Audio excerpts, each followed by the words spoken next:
All right, so we're about ready to head over to the prison where this all began.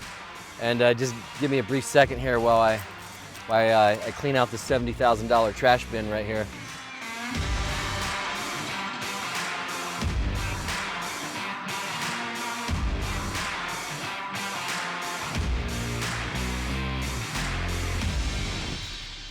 All right, so we're heading over to the prison.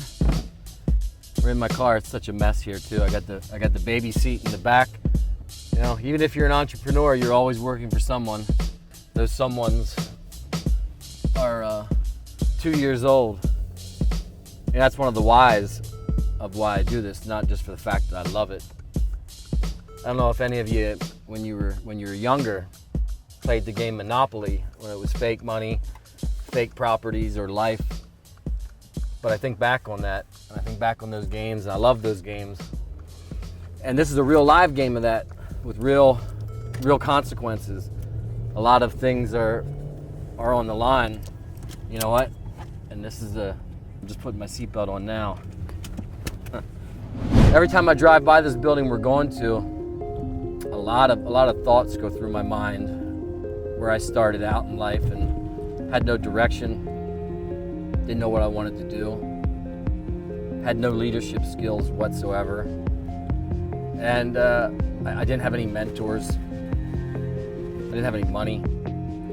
I basically had no clue what I wanted to do in life, and currently writing a book that's going to talk about how I went from negative $40,000 in the bank with a 480 credit score to having a $5 million business that if I wanted to, I could retire today.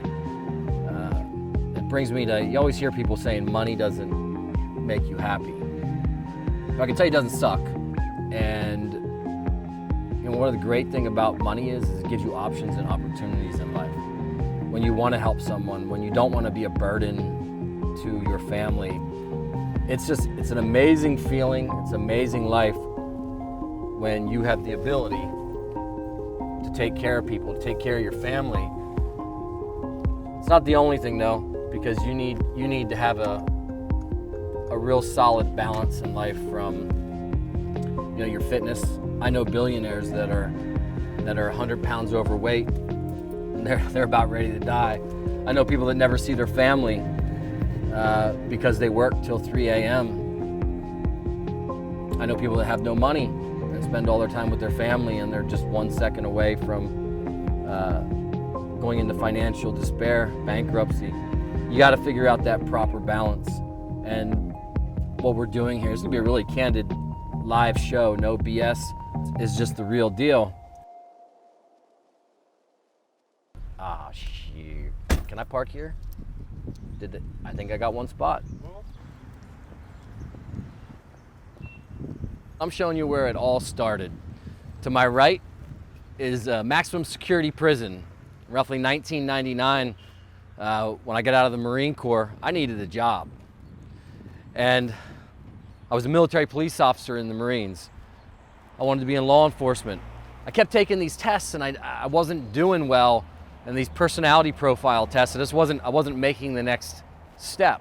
I saw this ad online for corrections officer. I was like, well, this would be a great experience. Let's check it out. When you look over here, 1999, $10.50 per hour. I kid you not. You know, basically I spent 1/3 of my life working in that prison. And let's keep walking down and checking it out. I didn't enjoy it at all. I didn't. I had no clue what I wanted to do in life. And believe it or not, we'll get into the story later time, but believe it or not, my shot at getting into business came from that prison.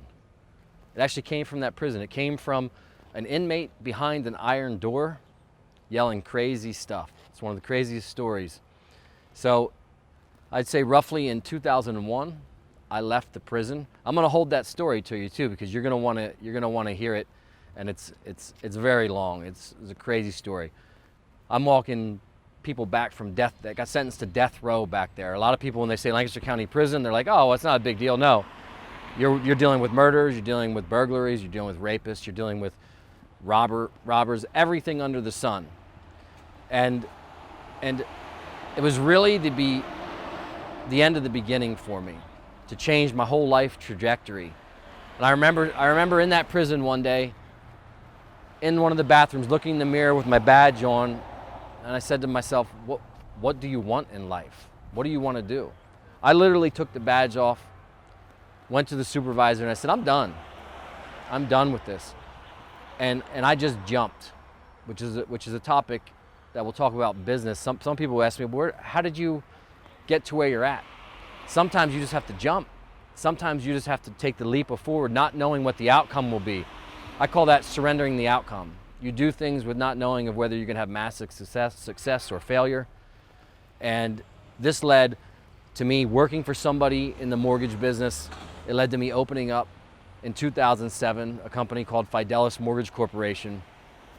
If you're in the military, you understand that word. Fidelis is a Latin word for faithful, and it's from the United States Marine Corps.